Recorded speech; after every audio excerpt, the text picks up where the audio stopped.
Eu sou o professor César e a aula de hoje é expansão marítima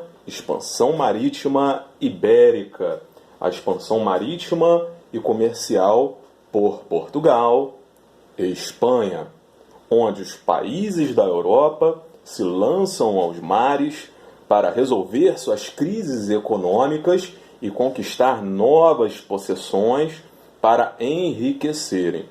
Vamos começar? Então, qual foi o duplo sentido da expansão marítima ibérica, Portugal e Espanha?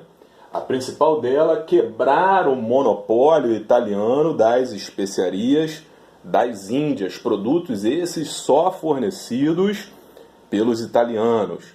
O outro sentido foi conseguir metais preciosos para continuar com o comércio que se fortalecia e renascia na Europa, uma crise econômica.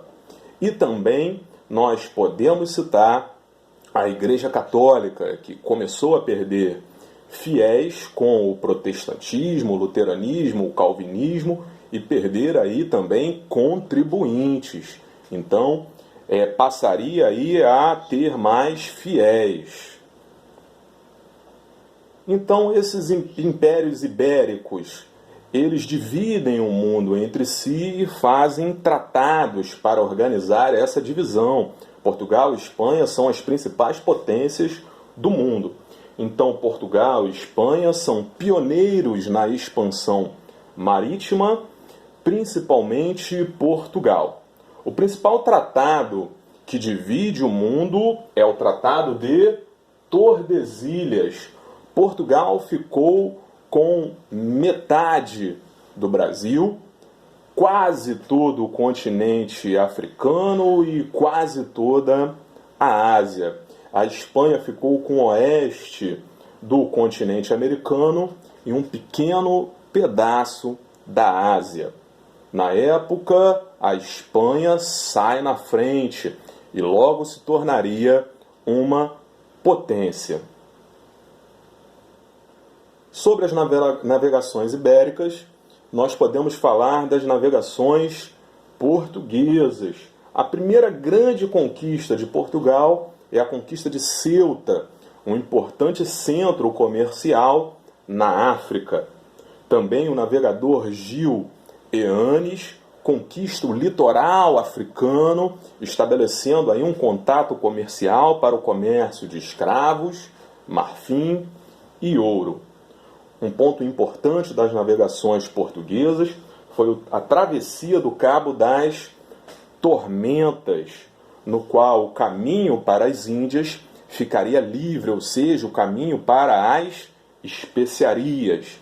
Nós temos aí Vasco da Gama chegando às Índias e estabelecendo o contato da Europa direto com as especiarias. Isso faz com que Portugal seja a grande potência mundial da época.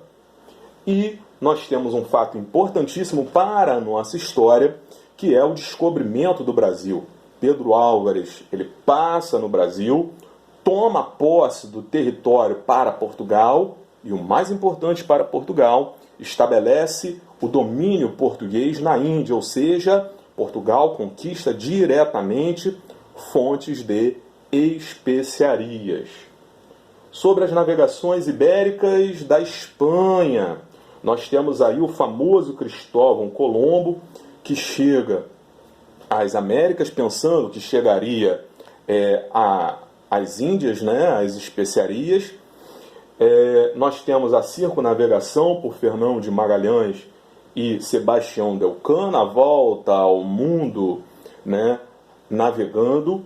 E duas conquistas importantíssimas aí dos espanhóis, né? Fernão Cortés, ele contatou os astecas no México e Francisco Pizarro contatou os incas no Peru. Esses dois comandantes aí enviados pela Espanha conseguem contactar importantes civilizações aqui da América que tinham fontes quase que inesgotáveis de ouro, que era um dos motivos que fez com que os europeus se lançassem aí na expansão marítima. Quais são as nossas atividades sobre expansão marítima? Para reforçar, quais os objetivos da expansão marítima? Com a expansão marítima, o mundo foi dividido por duas potências. Explique. Quais as duas principais conquistas da expansão marítima de Portugal?